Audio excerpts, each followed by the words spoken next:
become part 2 income tax, become part 2 income tax. आइए साहब शुरुआत करते हैं इनकम टैक्स की, ध्यान से सुनिएगा।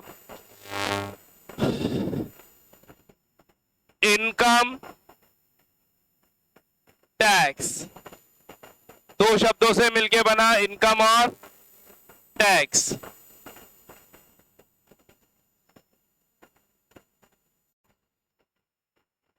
इनकम कमाने के 5 हेड होते हैं, 5 हेड बोल, 5 हेडिंग्स। आप अपनी इनकम 5 तरीके से कमा सकते हैं, ऐसा इनकम टैक्स डिपार्टमेंट बोलता है। इनकम टैक्स डिपार्टमेंट कहता है आप चाहो तो सैलरी से कमाओ, आप चाहो तो मकानों के रेंट से कमाओ, हाउस प्रॉपर्टी, आप चाहो तो बिजनेस से कमाइए, आप चाहो तो असेट्स बेच करके कैपिटल गेन से कमाइए, प्रॉपर्टी बेच दी, बिल्डिंग बेच दी, ज्वेलरी बेच दी, गोल्ड बेच दिया, शेयर्स बेच दिए। और इन सबसे नहीं कमाओ तो फिर इनकम फ्रॉम अदर सोर्सेज अपने जुगाड़ों से कमाते रहो, बहुत सारे जुगाड़ होते हैं। इन सब में सबसे बड़ा इनकम टैक्स का head earning point of view से। भाई साहब, इनकम टैक्स डिपार्टमेंट को जो कमा के देता है ना, वो कमा के सैलरी वाला कुछ नहीं देता, क्योंकि इंडिया के भैया टैक्स लगता है 5 लाख से ऊपर की इनकम पे। वैसे तो इंडिया के अंदर ज्यादातर जनसंख्या की इनकम तो 5 लाख के अंदर अंदर है साल भर की, तो टैक्स देती नहीं है ज्यादातर जनता। तो फिर हाउस प्रॉपर्टी से कमा के टैक्स देते होंगे। आप देते हो क्या कभी रेंट पर टैक्स? भाई हमारे 6 मकान है, 6 मकानों में रेंट आता है, टैक्स देते हैं क्या अपन? हम टैक्स चोर है। तो इनकम टैक्स डिपार्टमेंट को सैलरी से कोई बहुत ज्यादा टैक्स नहीं मिलता, हाउस प्रॉपर्टी से ज्यादा टैक्स नहीं मिलता। सबसे ज्यादा टैक्स की इनकम बिजनेस एंड प्रोफेशन से होती है। क्या मेरी बात समझ में आ रही है? क्या हम पढ़ने जा रहे हैं इनकम का सबसे main source, income tax department को सबसे ज्यादा रेवेन्यू जनरेट करके देने वाला source, called business and profession. क्या मेरी बात समझ में आ रही है? बिजनेस, आपका कोई व्यवसाय होगा, कोई थड़ी, कोई ठेला, कोई फैक्ट्री, कोई गोडाउन, कोई शॉप, कोई इंडस्ट्री या कोई ऑफिस हो सकता है, कोई प्रोफेशन हो सकता है। आप टीचर हो सकते हैं, आप डॉक्टर हो सकते हैं, आप इंजीनियर हो सकते हैं, आप आर्किटेक्ट हो सकते हैं, आप कोई भी प्रोफेशनल हो सकता है, एडवोकेट, ब्ला ब्ला ब्ला, बहुत सारे प्रोफेशनल्स। अगर आप किसी भी बिजनेस या प्रोफेशन से पैसा कमाते हैं तो इनकम टैक्स डिपार्टमेंट कहता है आपको उस पर टैक्स देना पड़ेगा। बेसिक समझिएगा, बड़ा इंपॉर्टेंट है। इनकम टैक्स डिपार्टमेंट कहता है, इसके लिए हमने एक हेड बनाया, एक नया पेज लिया मैंने और हेडिंग लिखी प्रॉफिट्स एंड गेन्स फ्रॉम, लिखना शुरू करें प्लीज, बिजनेस और प्रोफेशन। शॉर्ट में इसको पीजीबीपी भी बोला जाता है, कुछ लोग बीएनपी बोलते हैं, BNP business and profession. Note करें प्लीज, नोट करिए प्लीज। या बच्चों कम कमाना चाहते हो या ज्यादा? रिप्लाई दो। अजी कम कमाना है या ज्यादा? कम कमाना है या ज्यादा? कमाना ज्यादा है। अजी कम दिखाना है या ज्यादा? कम दिखाना है ज्यादा? कमाना ज्यादा है और दिखाना क्यों भाई? कम क्यों दिखाना है? टैक्स बचाने के लिए, सीधी बात। यानी हम इंडियंस कमाना ज्यादा चाहते हैं और दिखाना कम चाहते हैं, क्योंकि जितना ज्यादा इनकम दिखाओगे उस पर जितना ज्यादा टैक्स देना पड़ेगा। जो इनकम हम दिखाते हैं 1 नंबर की इनकम बोलते हैं अपनी लैंग्वेज में, लोकल लैंग्वेज में 1 नंबर की इनकम। और जो इनकम नहीं दिखाते, कमाते तो है, जो दिखाते नहीं है उसको बोलते हैं 2 नंबर की इनकम। यानी कई लोग समझते हैं 2 नंबर की इनकम मतलब स्मगलिंग, जुए से कमाई इनकम। नहीं नहीं नहीं, है तो लीगल। जो दिखाई और जिस पे टैक्स पे किया वो 1 नंबर की, जो गवर्नमेंट को नहीं दिखाई और उस पे टैक्स पे नहीं किया वो 2 नंबर की। अपनी जनरल लैंग्वेज के लिए मैंने आपको ये बात बताई है। अब बिजनेस कहता है, सभी लोग बोर्ड पे, हम जो जितना भी पैसा रिसिप्ट करते हैं उसको बोलते हैं रेवेन्यू। क्या बोलते हैं? मैं आप लोगों से जो फीस लेता हूं वो मेरे लिए रेवेन्यू है। वो फीस मेरी इनकम नहीं है। उस रेवेन्यू में से मैं कुछ खर्चे भी करता हूँ, बिल्कुल खर्चे करता हूँ, है ना। मैंने इंस्टीट्यूट में बहुत सारे एक्सपेंस किए, उन एक्सपेंस को घटाने के बाद क्या बचती है बच्चों मेरे हाथ में? इनकम। और इस इनकम पे इनकम टैक्स डिपार्टमेंट टैक्स लेता है। अब मैं पता है क्या चाहता हूं, आप लोगों से जो रेवेन्यू कलेक्ट करता हूं, मान लीजिए आप लोगों से रेवेन्यू लिया मैंने 12 लाख रुपए, और आप लोगों पे ही खर्च कर दिए रुपए 8 लाख, बच गए अपने पास रुपए 4 लाख। अब ये मेरे लिए टैक्सेबल इनकम बन जाएगी। अब कई लोग कहते हैं सर 5 लाख या 2.5 लाख तक टैक्स नहीं देने पड़ते। छोड़िए वो बातें अलग है, अभी हम केवल एग्जांपल लेके समझ रहे हैं। करो शुरू, प्लीज फोकस रखिएगा मेरी बात पर, प्लीज ध्यान से सुनिएगा। मैं चाहता हूं ये इनकम 4 लाख भी ना दिखे, टैक्स देना ना पड़े, तो क्या करूं मैं? क्या मुझे ऐसा क्या करना पड़ेगा कि मेरी इनकम और कम दिखे? दिमाग दिखाइए, दिमाग। या तो इनकम ही ना दिखाऊं, रेवेन्यू कम दिखाऊं। रेवेन्यू कम दिखाने का कोई तरीका बताओ। पहले तो रेवेन्यू की बात करो, रेवेन्यू कम दिखाऊं, मतलब आप मुझे फीस दे रहे हो, उस फीस को और कम दिखाऊं, इसका तरीका बताओ। इनकम टैक्स डिपार्टमेंट को बताऊं नहीं कि 12 लाख आए हैं, इनकम टैक्स डिपार्टमेंट को बोलूं ही मेरे पास 6 लाख आए हैं, 7 लाख आए हैं, 8 लाख आए हैं, 4 लाख आए हैं, बोलो कोई तरीका बताइए। पहला तरीका इन्होंने क्या कह रही है कि सर अपने इंस्टीट्यूट के बाहर लिख दो only cash, no card, no online, no UPI. उससे बढ़िया इसमें क्या होगा, आप कैश लोगे और कैश में खर्च कर दो, किसी को पता ही नहीं पड़ेगा। यस, ग्रेट तरीका। और कोई तरीका? एक तरीका इन्होंने बताया सर कैश में पैसे लो, किसी को पता नहीं पड़ेगा, बिल्कुल अच्छा तरीका है। और कोई बताओ इसके अलावा? नहीं है कोई तरीका आपके माइंड में? आओ सुनते हैं। मैं एक काम करता हूं, बैंक पे आप कह रहे हो सर पैसा कैश नहीं है, यूपीआई है हमारे पास, तो यूपीआई देंगे फीस। मैं कहूंगा कैश लेके आओ, तो हो सकता है कस्टमर चला जाए, भैया जो दे रहा हो दे दे, कस्टमर देता है ना। तो मैंने क्या करा, अपना यूपीआई एक और नए नाम से बना दिया, नए बंदे के नाम से, और वो बंदा ऐसा जिसकी इनकम है 0, बना सकते हैं, और उसके बैंक अकाउंट में पैसे ले लिए सारे के सारे। ले सकता हूं क्या? पैसा आ रहा है, बिल्कुल आ रहा है, मेरे पास कहां आ रहा है? नहीं आ रहा मेरे अकाउंट में। बात समझ आ रही? मेरी फैमिली में 4 मेंबर्स हैं, चारों के अलग अलग बैंक अकाउंट खोले, चारों के यूपीआई बना दिए, और उस अकाउंट में मैं आपसे पैसे ले रहा हूं, ले सकता हूं। आप तो पेमेंट दोगे, बोले सर इस नाम से आ रहा है, दे दे, दे दो, क्या दिक्कत है? और उसमें पैसे लेकर के मेरा टैक्स बच सकता है। यानी रेवेन्यू ही कम दिखा दो सबसे पहली बात तो। चलो रेवेन्यू कम नहीं दिखा पा रहे, रेवेन्यू तो जो आ रहा है वो आ रहा है, तो एक्सपेंस ज्यादा दिखा दो भाई। एक्सपेंस कम दिखाने है ज्यादा, जल्दी जल्दी बताओ। इनकम कम दिखानी है ज्यादा, इनकम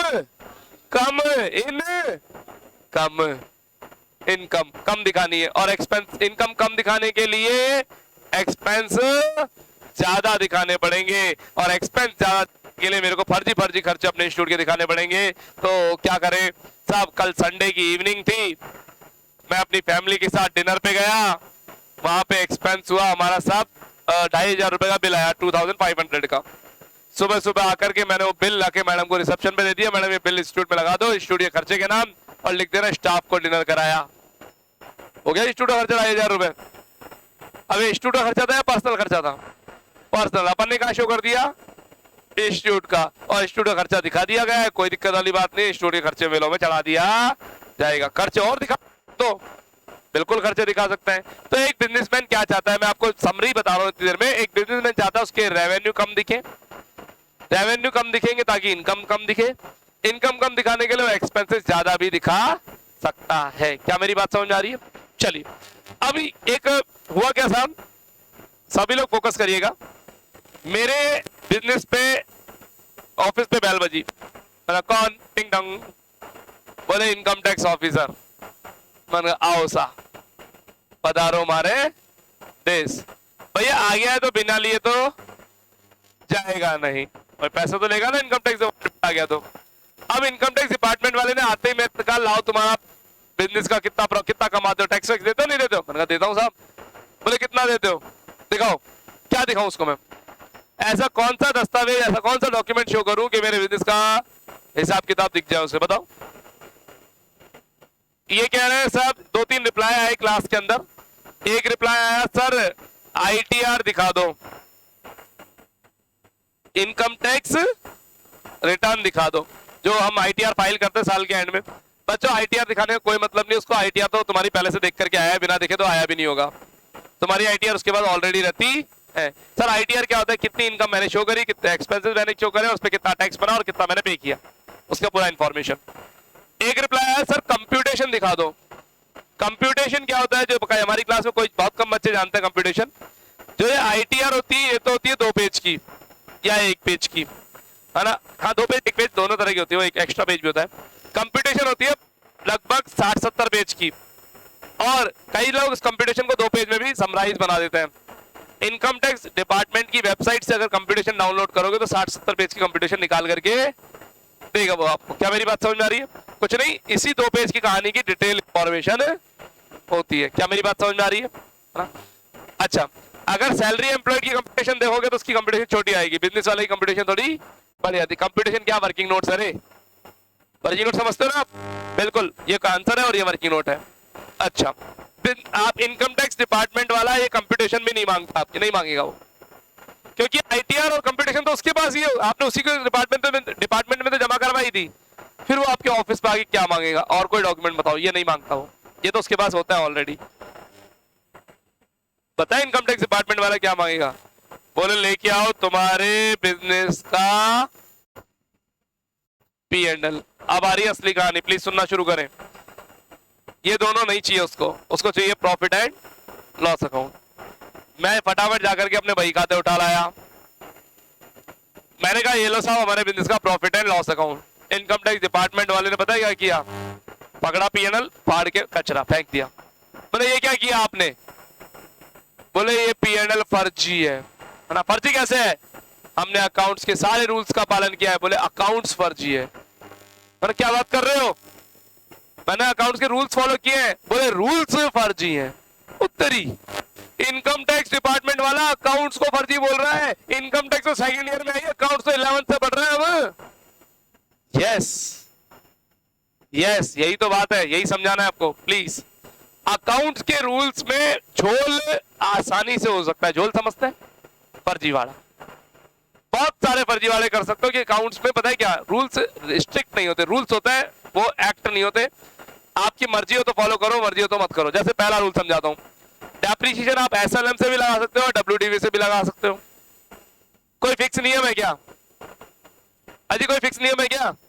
नहीं, ये SLM से लगाती है, ये WDV से लगाती है, ये SLM वाली अगले साल WDV लगाने लग गई और WDV वाली अगले साल SLM। कोई नियम है या मनमर्जी की मालकिन है? मनमर्जी की मालकिन। दूसरा, मेरे को प्लांट एंड मशीनरी पे डेप्रिसिएशन लगाना है, कोई परसेंटेज फिक्स है क्या? कोई परसेंटेज फिक्स नहीं है। क्वेश्चन बोलता है 15 तो 15 लगा देते हैं, 20 तो 20, 10 तो 10। इनकम टैक्स डिपार्टमेंट बोलता है ये अकाउंट्स फर्जी है, तुम्हारी मर्जी हो जितने रूल्स तुम लगा सकते हो, हमें अकाउंट्स के रूल पसंद नहीं है। 1 मिनट, ये P&L जो आप लेके आए हो ये किसने बनाया था, अकाउंट्स वालों ने या इनकम टैक्स वालों ने? अकाउंट्स वालों ने। इनकम टैक्स वाले बोलते हैं हमें ये पसंद नहीं है, हम इसमें करेंगे थोड़े से समायोजन, एडजस्टमेंट्स, और उसके बाद एक नया P&L बनेगा। और ये P&L किसने बनाया है? IT डिपार्टमेंट वालों ने बनाया है। और ये वाला इनकम टैक्स इन लोगों को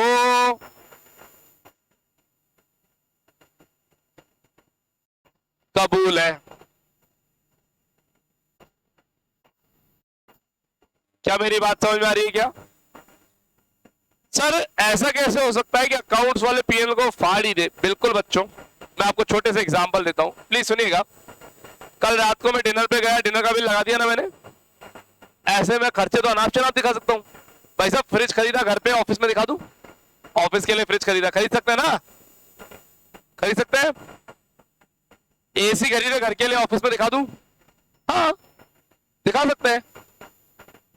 क्या लोग दिखाते होंगे नहीं दिखाते होंगे? ऐसे जल्दी रिप्लाई दो। दिखाते हैं, बिल्कुल दिखाते हैं। और अकाउंट्स में दिखाते हैं, इनकम टैक्स में दिखाते हैं। लोग अकाउंट्स में दिखा के इनकम टैक्स में भी दिखा देते हैं। लेकिन सच्चाई बता रहा हूं, जिस दिन वो इनकम टैक्स डिपार्टमेंट वाला घर आ गया, ऑफिस आ गया और उसने भाई खाते निकाल लिए, बोले दिखाओ या AC कहां लग रहा है, कहां से दिखाओगे आप? नहीं दिखा पाओगे। अगर उसने पूछ लिया ये डिनर का बिल मैं चेक करना चाहता हूं, क्या डिनर तुम सच्चाई में स्टाफ के साथ करके आए या कोई बाहर वाली थी, तो फिर वो आपके सारे पेज खोल देगा इनकम टैक्स डिपार्टमेंट वाला। सर डिपार्टमेंट वाले को कैसे पता चलेगा वो डिपार्टमेंट वाला है, प्लीज उसको छोटा मत आंकिए। वो आपके सारे हिसाब किताब चेक करके फिर आता है आपके पास, ऐसे ही नहीं आता। आपके सारे फर्जी वाले चेक करके आता है, ऐसे ही नहीं आता। आपकी सारी वर्किंग चेक करके आता है, ऐसे ही नहीं आता। तो आप जहां झोल कर रहे हो कर लो, कोई दिक्कत नहीं, लेकिन जब डिपार्टमेंट वाला आएगा तो वो अपने हिसाब से नया पीएनएल बनाएगा और पीएनएल के हिसाब से नया प्रॉफिट कैलकुलेट करेगा और नए प्रॉफिट पे टैक्स लगाए। क्या मेरी बात समझ आ रही है? क्या आप जो पीएनएल बनाते हो किसके हिसाब से बनाते हो, जल्दी बताओ? अकाउंट से। डिपार्टमेंट वाले को आपका पीएनएल पसंद नहीं है, वो उसमें थोड़े से एडजस्टमेंट करेगा और एडजस्टमेंट करके नया प्रॉफिट निकालेगा और नया प्रॉफिट पे आपको टैक्स देना होगा। क्या मेरी बात समझ में आ रही है? क्या अब अकाउंट्स में जब झोल करते हैं तो सबसे खतरनाक झोल होता है खर्चों के अंदर, है ना? आपने हेडिंग डाल दी, हेडिंग डाल के ये मत लिखना कोई जरूरत नहीं, या ये काम करो प्लीज लिखना शुरू करें, ये रेवेन्यू माइनस एक्सपेंस बराबर इनकम लिखो और ये वाला वर्किंग बनाइए प्लीज। आपका जो पीएनएल है वो किसने बनाया है? अकाउंट्स वालों ने, और वो पसंद नहीं है। उसमें क्या करेंगे? एडजस्टमेंट्स, और एडजस्टमेंट करके कैसा पीएनएल बनाएंगे? नया पीएनएल। नया पीएनएल किसने बनाया? डिपार्टमेंट वालों ने। डिपार्टमेंट बोले तो इनकम टैक्स डिपार्टमेंट, और ये हमें चाहिए। इससे जो प्रॉफिट आएगा उस प्रॉफिट पे हमें टैक्स देना पड़ेगा। प्रॉफिट कर योग्य होगा, टैक्सेबल होगा।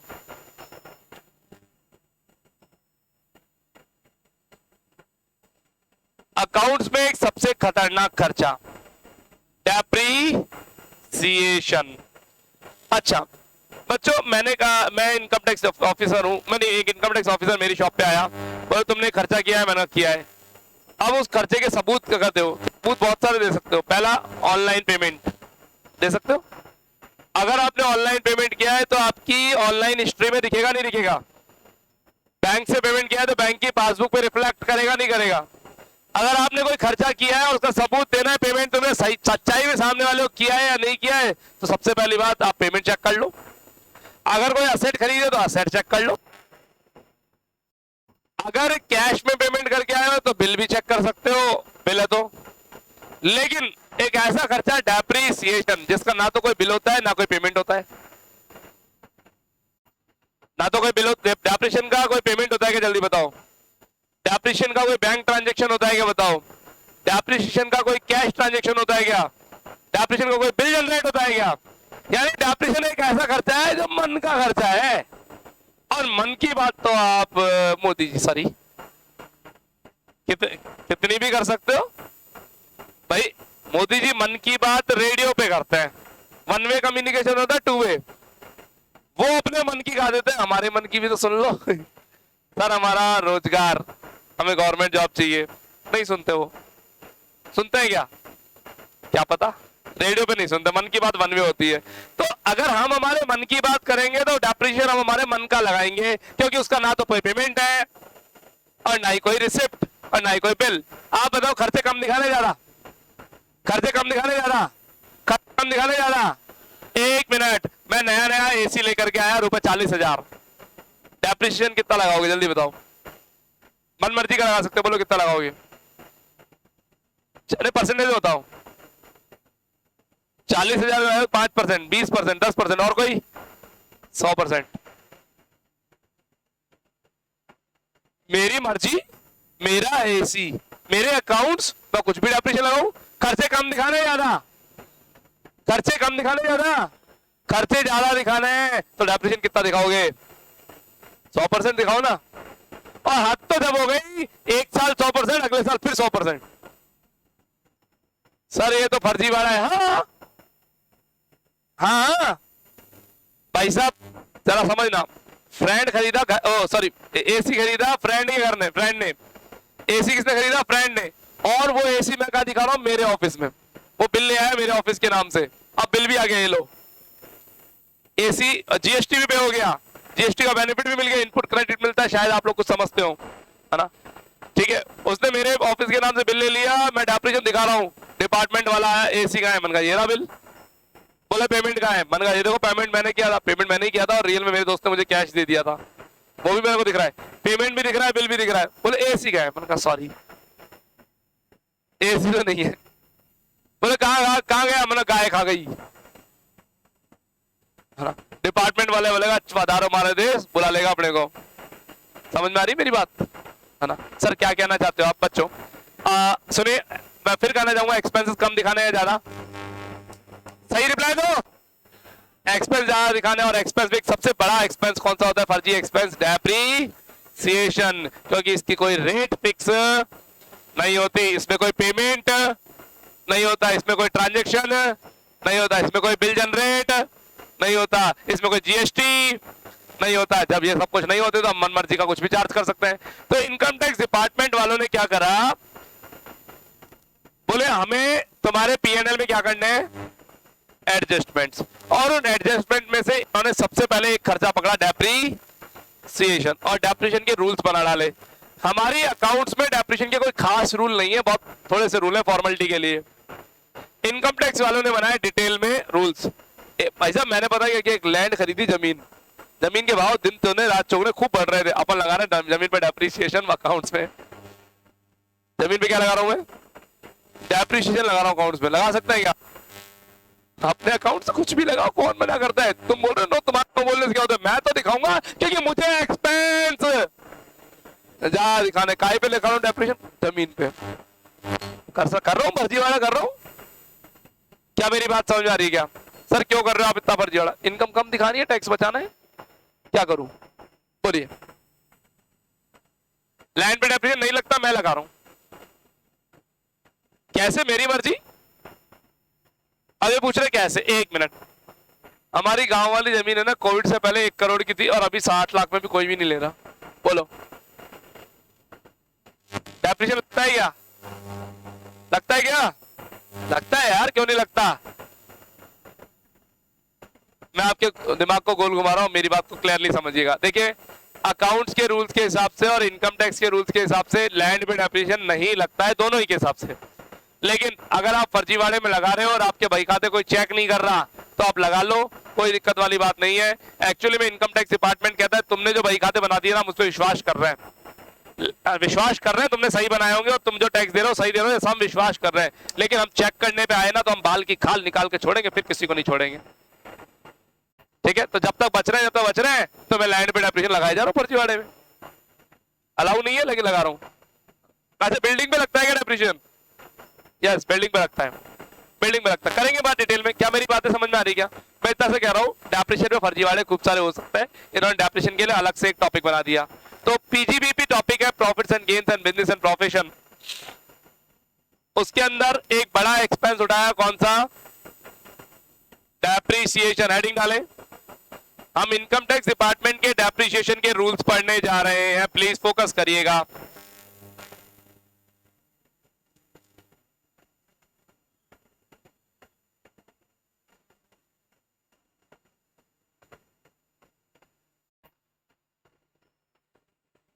हेडिंग डाल के लिख रहा है, मैंने शुरू किया डेप्रीसिएशन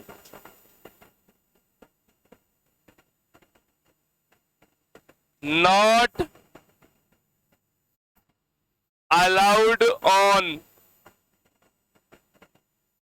एक मिनट, बच्चे ने आर्गुमेंट किया मेरे से, सर लैंड पे डेप्रीसिएशन अलाउ नहीं होता।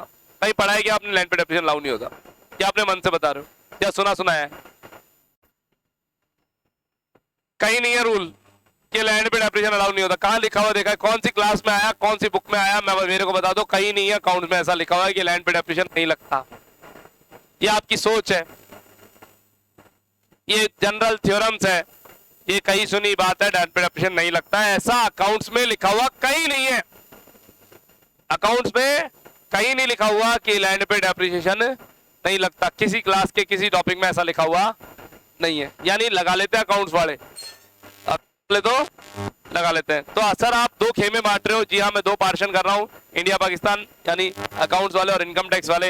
हम जो अभी रूल्स पढ़ रहे हैं अकाउंट्स के पढ़ रहे हैं, इनकम टैक्स के पढ़ रहे हैं। हम इनकम टैक्स के पढ़ रहे हैं, मैं अकाउंट्स नहीं पढ़ा रहा बच्चों, मैं पढ़ा रहा हूँ आयकर। करूँ शुरू? तो इनकम टैक्स डिपार्टमेंट ने 5 असेट्स पे डेप्रीसिएशन लगाने को मना कर दिया। कितने असेट्स पर? 5 असेट्स पे तो कभी डेप्रीसिएशन लगेगा ही नहीं। आइए, नंबर 1 आपकी प्यारी भूमि, लैंड पे डेप्रिसिएशन नहीं लगेगा। गुडविल, गुडविल पे डेप्रिसिएशन नहीं लगेगा। इन्वेस्टमेंट, इन्वेस्टमेंट्स पे डेप्रिसिएशन नहीं लगेगा। लिखते जाएं। लाइव स्टॉक, क्या होता है लाइव स्टॉक? एनिमल्स, बिजनेस में रखे हुए घोड़े, गधे, चर, भेड़, ऊंट होते हैं ना। अरे बिजनेस में जानवर होते नहीं होते? बहुत सारे होते। अरे सरस डेयरी की भैंस, सरस डेयरी की भैंस होगी नहीं होगी? होगी। डेप्रिसिएशन नहीं लगता। ऑल करंट असेट्स, इन पर डेप्रिसिएशन अलाउ है ही नहीं। अब अकाउंट्स वाले लगाते हो तो लगाने दो, इनकम टैक्स वालों ने कर दिया मना कि यहां पर इन पर डेप्रिसिएशन नहीं लगाना। ठीक है, फिर किस पे लगाना है? आओ,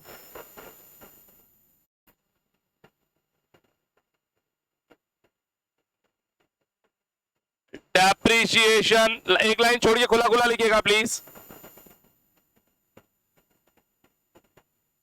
अलाउड ऑन, अच्छे अच्छे नोट्स बनाए सुंदर सुंदर प्लीज।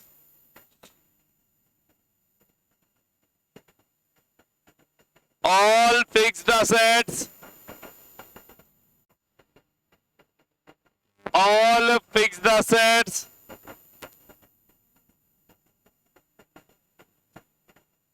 ब्रैकेट में अदर देन 5 अबव, ऊपर वाले 5 को छोड़ करके, अदर देन 5 अबव, ऊपर वाले 5 को छोड़ करके।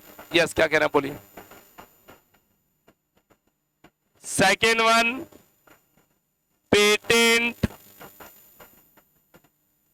Copyright, trademark etcetera. ये लास्ट में जो मैंने लिखा तीनों, ये इंटेंजिबल असेट्स है, अदृश्य संपत्ति है, जानते हैं आप लोग।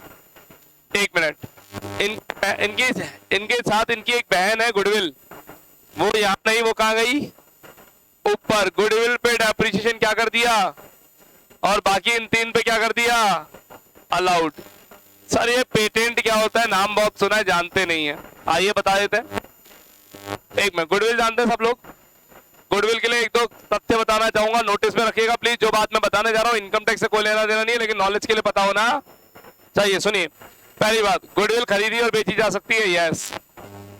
गुडविल खरीदी और बेची जा सकती है, यस, है ना। सर गुडविल कौन से बाजार में मिलती है? गुडविल का कोई बाजार नहीं होता।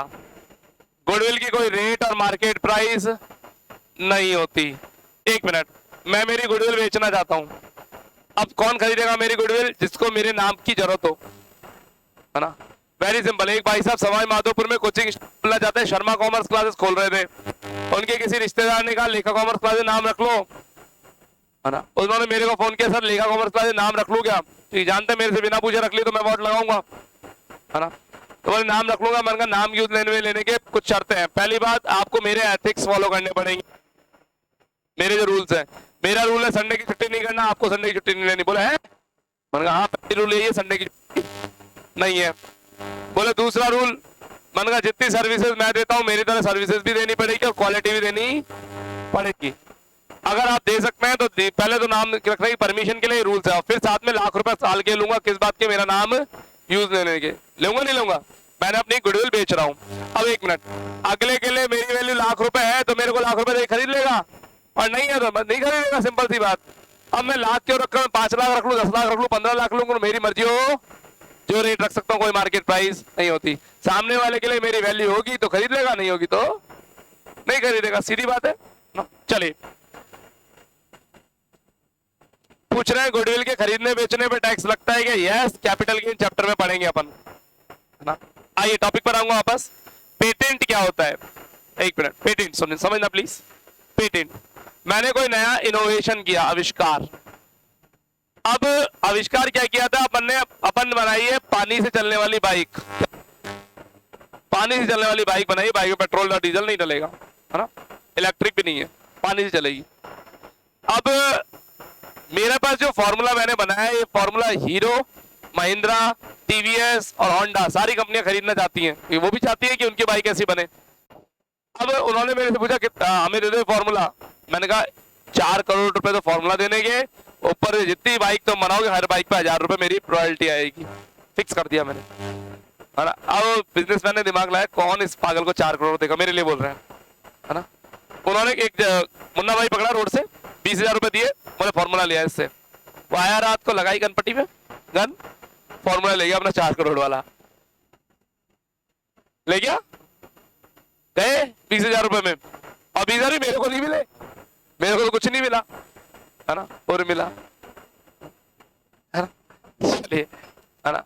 तो अब मैं ऐसी सिचुएशन से बचने के लिए क्या करता हूं, मेरा पेटेंट मैं गवर्नमेंट के पास ले जाता हूं, गवर्नमेंट को अपना आविष्कार दिखाता हूं, मैंने आविष्कार किया, नया इनोवेशन किया है, किसी के पास पहले नहीं है, इसको पेटेंट कर दो। गवर्नमेंट ने मेरे नाम से पेटेंट कर दिया। अब इस फॉर्मूले को कोई भी बिना मेरी परमिशन के यूज नहीं ले सकता। अब इसका पेटेंट हो गया मेरे नाम से, तो पेटेंट आपकी असेट होता है, आप उसको बेच सकते हो। कॉपीराइट, कॉपीराइट, कॉपी करने का राइट। आपने जब ओरिजिनल मूवीज की सीडी पे मूवी देखी हो तो शुरुआत में ऐसा सी लिखा हुआ आता है, सी लिखा हुआ सर्कल बैक आता है क्या, है ना। आपकी बुक्स में शुरू में जहां ऑथर्स पब्लिकेशन राइट्स होते हैं वहां पे भी ऐसा सी लिखा हुआ होता है। सी मतलब कॉपी करने का राइट। आपकी बुक की फोटोकॉपी करने का राइट आपके पास नहीं है। आप जो बुक्स की फोटोकॉपी कराते हो ना वो इलीगल है। बुक की फोटोकॉपी कराना अलाउ नहीं है एज पर द रूल्स, है ना। तो कॉपी करने का राइट इनके पास है, किसके पास, इनके ऑथर्स के पास है, वही इसकी कॉपी करवा सकते हैं। तो कॉपीराइट। ट्रेडमार्क आप लोग समझते हैं, ट्रेड करने का मार्क। हमारा एक ट्रेडमार्क आपने देखा होगा, है ना, LCC और ऊपर TM भी लिखा हुआ है, दिखाओ ढंग से। तो TM यानी वो हमारा ट्रेडमार्क है ना। इस नाम से हम ही काम कर सकते हैं मार्केट के अंदर। अगर कोई इस नाम से दूसरा व्यक्ति काम करता है तो उसके हम खिलाफ एक्शन ले सकते हैं। क्या मेरी बातें समझ में आ रही है ना। तो पेटेंट, कॉपीराइट, ट्रेडमार्क ये मेरे पास रहते हैं, अपनी असेट है, इन पर एप्लीकेशन अलाउड है। कोई दिक्कत? डेप्रिसिएशन की कुछ कंडीशंस है, हेडिंग डाले कंडीशंस।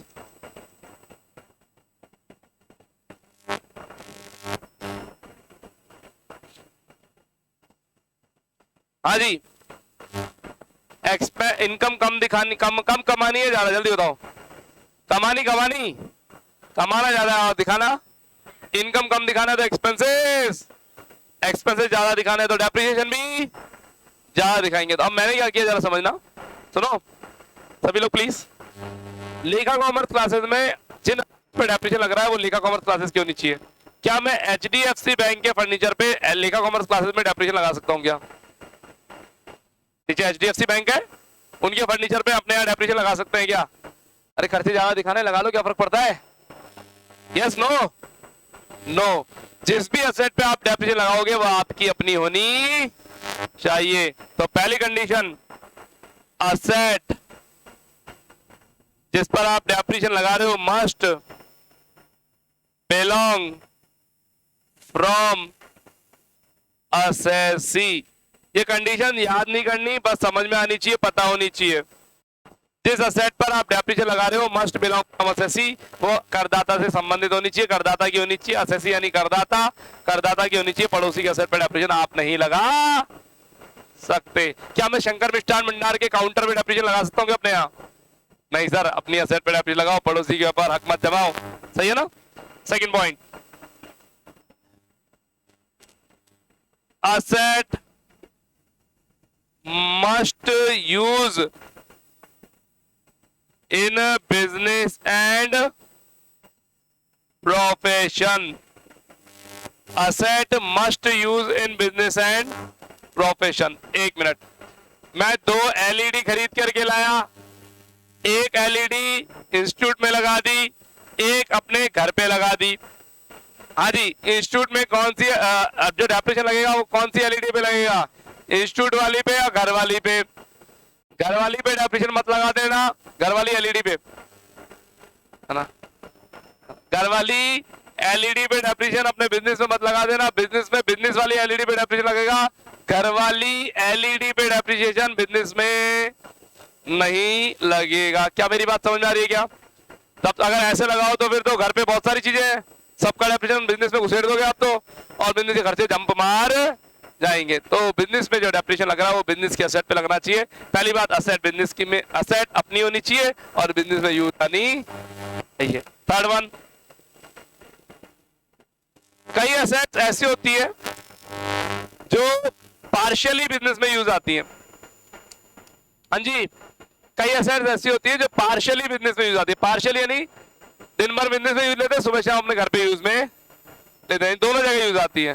मेरा लैपटॉप, मेरे पास जो लैपटॉप है वो लैपटॉप मैं शाम को अपने घर ले जाता हूँ, रात को घर पे भी काम कर लेते हैं मुझसे, सुबह भी घर पे काम कर लेते हैं, दिन में ऑफिस में काम आता रहता है। तो ऑफिस में भी काम आ रहा है और घर पे भी काम आ रहा है। मेरे पास 3 कारें हैं, झूठ बोल रहा हूँ,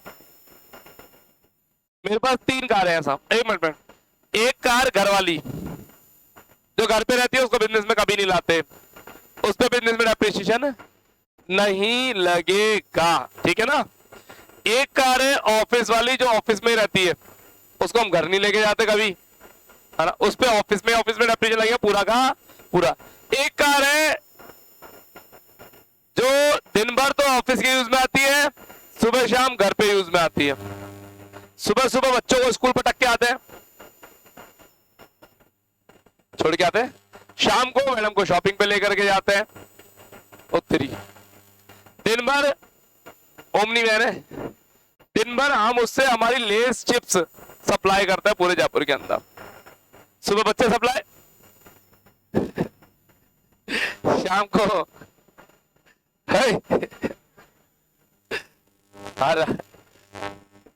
कैसी बातें करते हैं, गड़बड़ हो जाएगा, आ जाओ, है ना, आ जाओ। तो दिन भर ऑफिस के काम में, सुबह शाम घर के काम में अगर असेट ऐसी है, if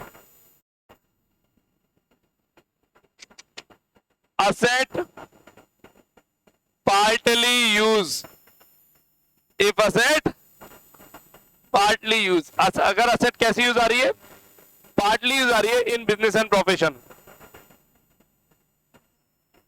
in business and profession, तो डेप्रिसिएशन भी कैसा लग जाएगा, पार्टली लग जाएगा। डेप्रिसिएशन ऑल्सो पार्टली, डेप्रिसिएशन भी कैसे लगेगा, पार्टली लगेगा। मैं इधर उधर की बातें चलाकर करता हूं ऐसे, ताकि थोड़ा सा इंटरेस्ट बना रहे।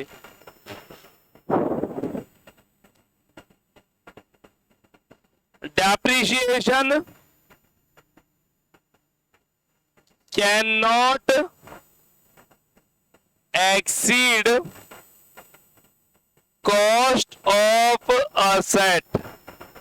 देखिए आज पहला दिन है, धीरे धीरे पढ़ेंगे, कल से हमारी फ्लाइट उड़ान भरेगी, है ना।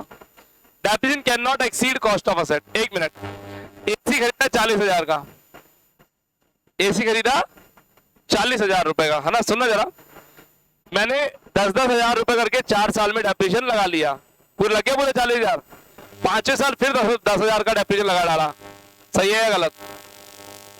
4 साल में ले तो लिया पूरा यूज, अब 5 मन का एसी चल रहा है, बोले चलने तो डेप्रिसिएशन नहीं लगेगा, क्योंकि डेप्रिसिएशन 40,000 के असेट पे 40,000 से ज्यादा कैसे लग सकता है। क्या मेरी बात समझ में आ रही है क्या भाई? डेप्रिसिएशन आपने 10 40,000 लगा लिया, 5 साल भी 10 लगाओगे क्या?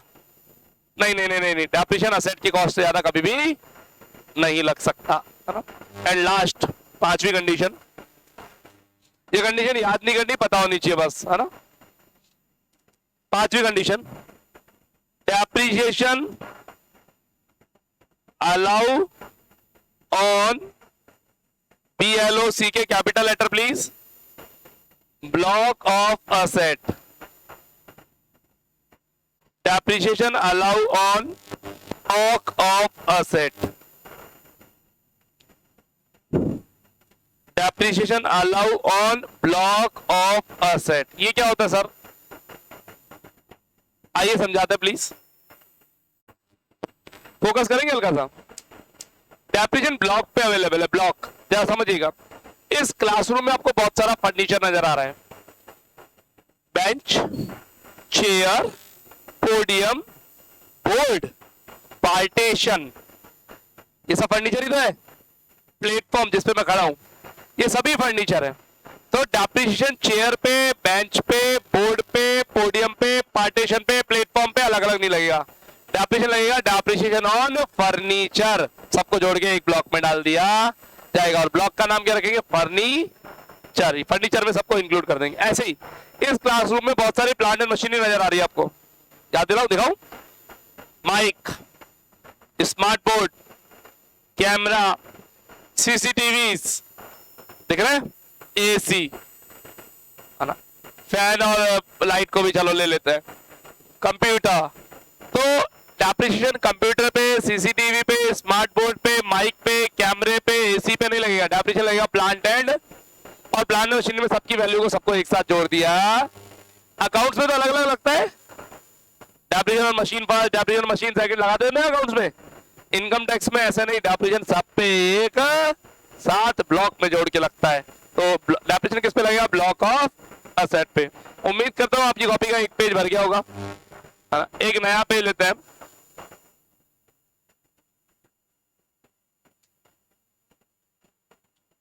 Rates of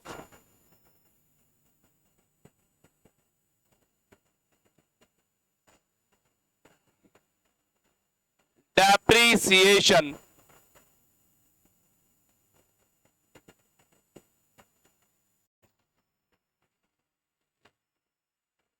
rates of depreciation, सभी लोग प्लीज। अकाउंट्स में डेप्रिसिएशन की रेट कोई फिक्स नहीं होती। हाँ जी, मेरे को बताओ बिल्डिंग में डेप्रिसिएशन की रेट क्या होती है? 10, 5, 15, 20, कोई फिक्स है क्या? कोई फिक्स नहीं है डेप्रिसिएशन की रेट अकाउंट्स में। इनकम टैक्स वालों ने फिक्स करी हुई, यही रेट लगाओगे, रेट चेंज नहीं होगी। आइए सीखते हैं। सबसे पहले मैंने ऊपर लिखा रेजिडेंशियल बिल्डिंग,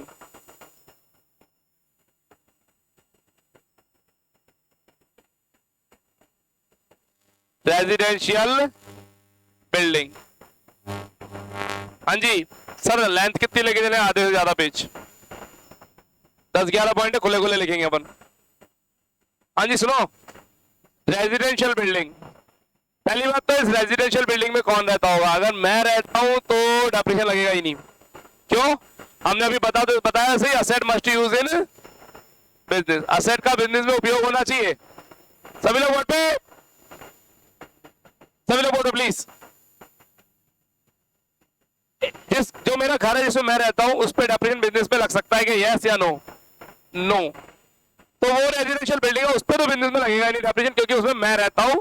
और अभी हमने पढ़ा असेट बिजनेस के यूज में आनी चाहिए, वो घर बिजनेस के यूज में नहीं आता। क्लियर है मेरी बात? अब जिस बिल्डिंग में हम बिजनेस कर रहे हैं, हमारा ऑफिस है, हमारी फैक्ट्री है, हमारी शॉप है, हमारी गोडाउन है, ये रेजिडेंशियल नहीं, ये तो कमर्शियल है। ये तो व्यावसायिक उपयोग है या आपका रहने का उपयोग है? व्यावसायिक। फिर रहते की बिल्डिंग बिजनेस में क्या यूज आएगी? कोई बता पाएगा? कौन रहेगा इसके अंदर? एम्प्लॉइज। क्या कंपनी अपने एम्प्लॉइज को रहने के लिए, बिजनेस के लिए कोई जगह देती है क्या कई बार? हाँ सर, एग्जांपल बताओ। JDA flats, JDA flats, reserve bank colony है क्या?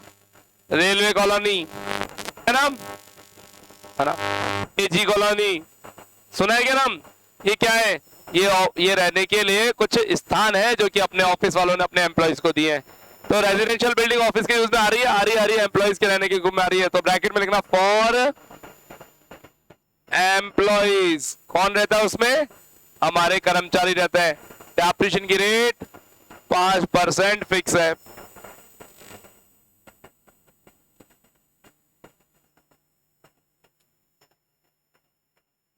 Commercial building,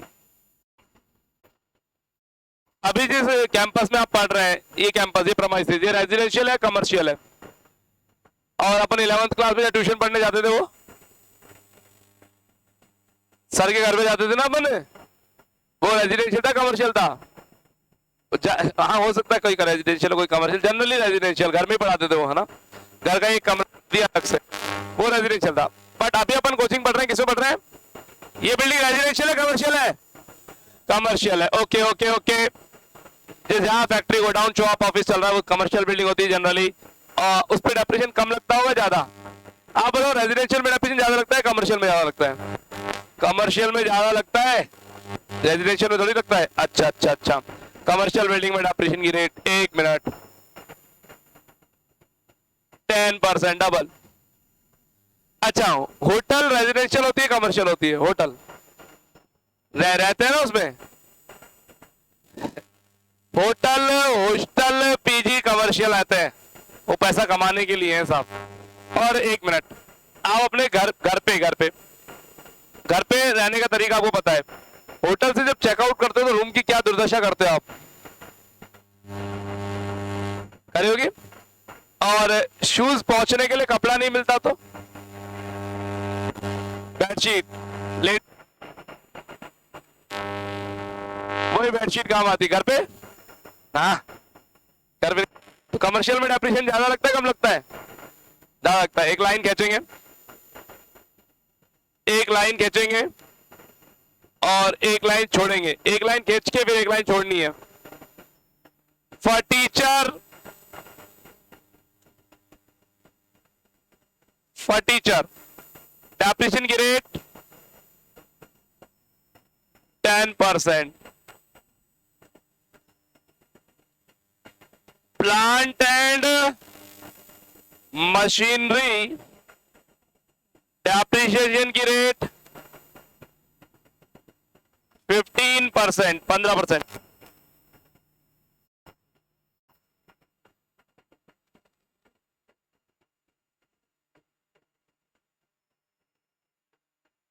motor car, sir car ही लिख देते, ये इनकम टैक्स वाले लिखता है, मैंने भी लिख दिया मोटर कार, है ना?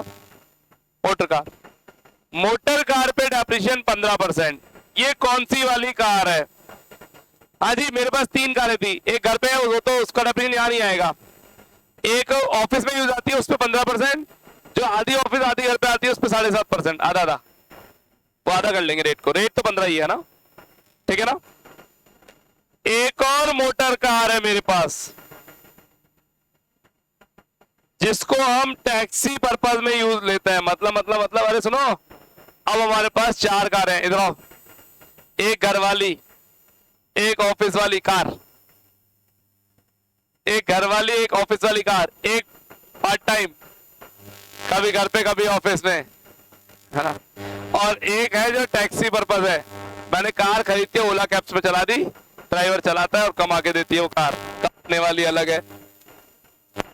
आ जाओ, तो घर वाली ऑफिस वाली, सकते हो तुम, रहने दो गड़बड़ करोगे, सबके आगे कार लगा देना अब, ठीक है? आओ, टैक्सी वाली पे डेप्रिसिएशन नॉर्मल वाली कार से ज्यादा लगता होगा, ओला कैब में ज्यादा लगता होगा, कारण खुद की कार हम खुद चलाते हैं, खुद संभाल के रखते हैं, खुद ही बैठते हैं तरीके से, साफ सफाई। टैक्सी वाली कार में टीचर ने पता क्या किया, कार बुलाई, मैंने कार वही ड्राइवर ने लगा दी, पहले अपने बच्चे को कीचड़ में खड़ा किया, उसके बाद मेरी गाड़ी की सीट पर खड़ा किया, बच्चा जितनी देर बैठा ना मिरर अप डाउन कर दिया खराब, उतरते वक्त नमकीन फैला के गया गाड़ी में, और जब गेट ठोका आंटी ने धड़ाम, बैंड आ गया गेट में, डेप्री 30% डबल।